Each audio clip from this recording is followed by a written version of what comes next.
You know, when I did my video on non-transforming figures, it got me thinking, what about Transformers with more simplified transformations? And I'm not talking about Transformers with very simple steps or even toys aimed at literal infants. Finally, police brutality for toddlers! Because sometimes a simple transformation isn't enough. And the parents don't have enough time to fold things or turn Megatron into a gun, and they don't trust their kids to do it with their sticky peanut butter fingers, and thus we get the one-steppers.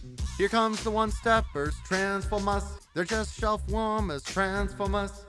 Hey, sorry for the interruption, but have you subscribed yet?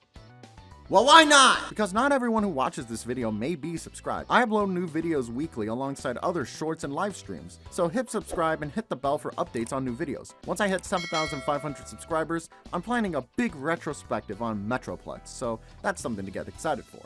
Also, consider becoming a channel member. Your financial support goes into making these videos and would be a massive help. Thank you so much. Now back to the video.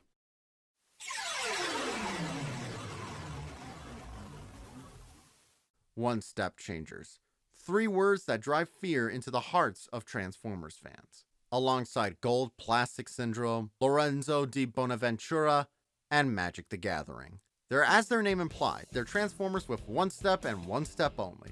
And they're pretty dismal quality. Now, one-steppers have been around for a while as one-off gimmicky things, but starting in the 90s, Hasbro has made repeated attempts at making them more of a range. There have sadly been success stories here and there. And the thing is, this isn't like non-transforming figures where I can kinda get the idea if you wanted a detailed, fully articulated figure. The concept of one-step changers, however, is like an ugly in-between.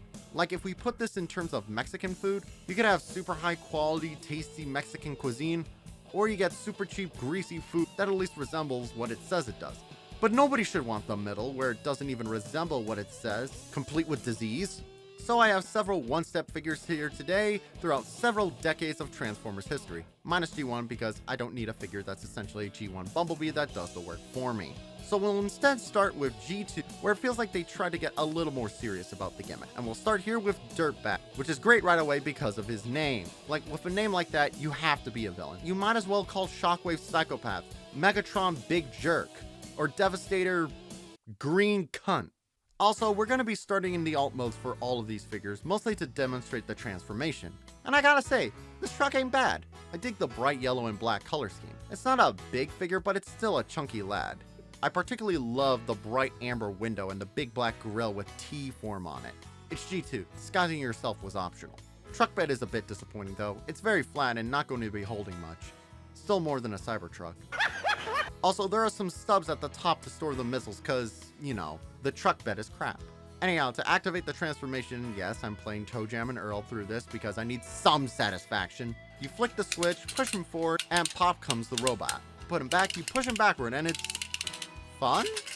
Like, the motion is very satisfying. The fact that it happens via play is really cool, and that click from the gears is just Alright, well, these figures usually are unarticulated lumps, so let's just... Actually, the arm articulation ain't bad for the time. He can do a full 180, he has joints in his elbow, and head articulation. I know it's not that flexible, but remember, a lot of figures at this time barely had arm articulation, being reworkings of G1 and all. So it ain't that bad. And he's got some gimmicks, including light piping, missiles with some surprising strength, and some serious testicle pinching clamps. Also, it must be said, Dirtbag's a cutie. The stumpy proportions and big shoulders make him look just so friendly. Particularly love his helmet with his monovisor and gas mask look. Not sure what's with those hands on his kneecaps. Okay, real quick, this is actually the first Transformer I ever owned. Not this specific one. You really think a stupid child would have kept the missiles? And I had a lot of fun memories of this guy. You could say this is my gateway into Transformers. It's a very simple toy, but it doesn't feel overly dumbed down. And it still has some posability. Sure, compared to figures we'd get in the very next year, it's kind of lacking, but still very good fun, if a bit basic. Speaking of, here are the Beast Wars Basics figures released in 1996 with Insecticon and Razor Beast. Yep, it wasn't enough to keep the one-step changers, they had to make an entire size class. It's so surreal to have these things in the same line as Megatron, Primal, Cheetor, and of course, Laser Prime. So our animals here are actually pretty good, though Insecticon's springs have gone through some wear.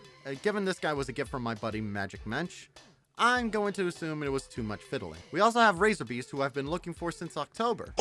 And he's also great with some decent 180 articulation on his legs, and I dig the sculpt. His big open mouth, blank stare really fits the big dumb boar well, and he feels really strong in the hand too. Which I can't say the same about his Japanese cousin. Anyhow, for Insecticon, you flick the body up and there you go. But you have to flip up the feet too. Not a true one-step changer! And that felt alright, I guess. But the actual figure is really well articulated. We have head, really good ball joints on the arms and elbows, legs, knees. It's pretty solid, especially for the time. The feet are a bit weak, though that might be due to the age. Also, with the way the mechanism, you could get some sick pelvic thrusting action. Plus, he does look rather nice, kind of looking like a villain in a Power Rangers show with that body and face. Razor Beast is even better, where you flip the tail and this pig explodes into a robot. He looks really cool visually, like a barbarian with a dead animal skin. And his gun is hidden away in his hair, and bear in mind, weapon storage was still a new thing for Transformers at that time.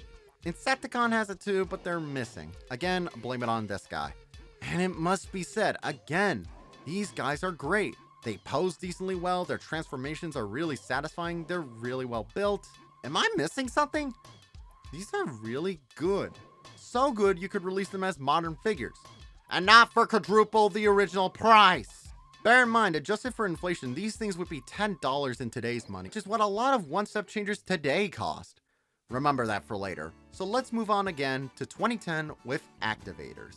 Activators was a subline introduced for Transformers Animated in 2008. They were essentially very simplified Transformers where in their alt modes, you could press a button and the robots would quite literally spring into action. Now, I don't have any of the ones for animated, but I do have this one of Movie Optimus Prime because of course we're gonna take the crazy detailed designs of the Bay film and try to shrink them into baby mode. And this certainly is a babyfied version of Movie Optimus's look with all of its bright blues, rounded corners, and general bulbousness. They made him kawaii, though it does roll alright, and you can do the Gerwalk mode. That's what mecha fans call vehicles with legs. It's at least pretty well detailed. But how do it robot? By pressing the big button on the head, which is a little obvious. There's disguising going on with that big Autobot symbol. Anyhow, you press the button, holding his legs, and sprung! And then you have to unfurl the arms, twist them down, and undo the feet. Not a true one-step changer! I also don't think it's quite as effective as Beast Wars Basics. I've had this thing get stuck on me a few times. And visually, yeah, I don't know if the movies were a good choice for Activators. These kinda chibi designs look hilarious on Movie Optimus, particularly with his beady blue eyes. And get a load of that backpack. So big and flat, you could totally put another figure inside for a piggyback ride. Articulation is again, not as good as the Beast Wars basic figures, but it's fine. You got your head articulation, arms go 180, he can T-pose just fine, but with no rotatable joints at the shoulder, he can't check himself for breast cancer anytime soon. Also, there's no holes for weapons, which is annoying. Legs are, again, a bit limited. They just aren't going to go too far, but you can work with them, though no 90-degree knee bend for you, sir. Also, due to the springs in his arms, they're a bit tricky to work with, though this does mean he has some titanic elbow thrusting action. Gotta be said though, it feels a bit fiddly putting him back together, which when you consider this is for young children, is not a feeling you want. Overall though, it's not a bad figure. It's a very simplistic thing, but not awful. If this was someone's first Optimus, I wouldn't be opposed. So now at this point, you might be a bit confused. In the opening, I made it sound like the one-steppers were the worst thing since sliced Ebola. Why did I make it such a big deal? Auto rollers were good fun, Activators were okay, and Beast Wars basics were fantastic, especially for the price point. So where did things go so wrong? At what point did one-step changers become the worst thing in Transformers? Well, let me tell you folks about Transformers: Age of Consent. I've talked about how bad this movie was and briefly about how bad the toy line was, and, well, here's the crux of the Age of Extinction toy line, the one-step changers. I'm not even going to do the spinning and stat chart for them. We have an unarticulated lump of Grimlock in that ugly rust color scheme they gave him for AoE's toy line for some reason.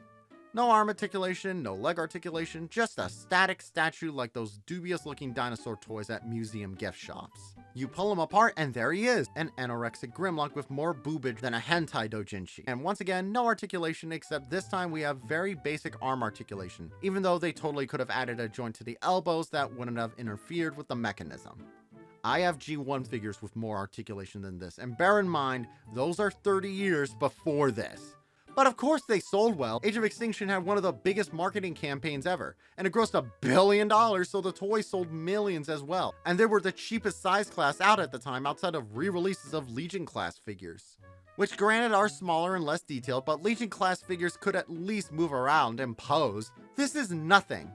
But people bought it, meaning these things continue well into Cyberverse with Skybite here, who you unfurl this cyber shark to get his robot form with completely hollowed legs and his handlebar here, which serves no purpose than to prevent further leg articulation. Though to be fair to Skybite, he has much better arm articulation, a waist pivot, kind of, and he even has a gimmick with this propeller at the end, which, okay, is addicting to spin. Also, the one-step actually has a bit more input, which at least feels a little more satisfying. I'm less mad at this one because it's at least an improvement over the other one, and to be fair to Cyberverse one-step changes in general, it did feel like there was more of an attempt to give them a lot more play value, which at least gives it a goofy kids toy charm like a lot of G1 toys. I think Skybite here has about the same amount of steps as G1 Bumblebee. But come Earthspark, they had to bungle it up again with flip changers, with Soundwave. Now you don't even get the satisfaction of transforming it yourself. Now you just press a button and boom, there you go. No articulation at all with unbelievably lazy. It's so lazy, I've opted to reuse all the footage of this from my Soundwave Showdown video, because what's the point? I did take a look at Transformers' Toys for Kids videos, who I'm very grateful for showcasing these type of toys. I don't think you'd see guys like Jobby the Hong review these, mostly because you can afford these without going into prostitution. I wanted to see if any of the one-step changes from Transformers 1 had any kind of articulation or extra gimmicks, and nope. They're just stumpy lumps once again, of course. And look, I don't really want to knock these things too much, because there are people who enjoy them. Transformers Toys for Kids and his family enjoy them. They are popular as stimulative toys for kids. Ultimately, I'll have more respect for someone who collects these over Funko Pop. But when you think about one-step changers we've had before and how much better they were, it does shine a light on how bad things have fallen. Especially in comparison to the Beast Wars basics, which had very simple one-step transformations while being posable figures. And again, when adjusted for inflation, you could totally do them today. With all the uncertainty about what's going to happen to core class, which are typically the same price as one-step changers, it really shows how damaging these things arguably are. They took away the nice budget Transformer slot that Basics, Legends, and Commander, not that one, covered. Those were all figures with simple transformations, posability, and affordable pricing, and we lost them thanks to these things. It's just so frustrating. So what do you think about one-step changers? Do you think they belong in Transformers or not? Let me know in the comments. Please subscribe.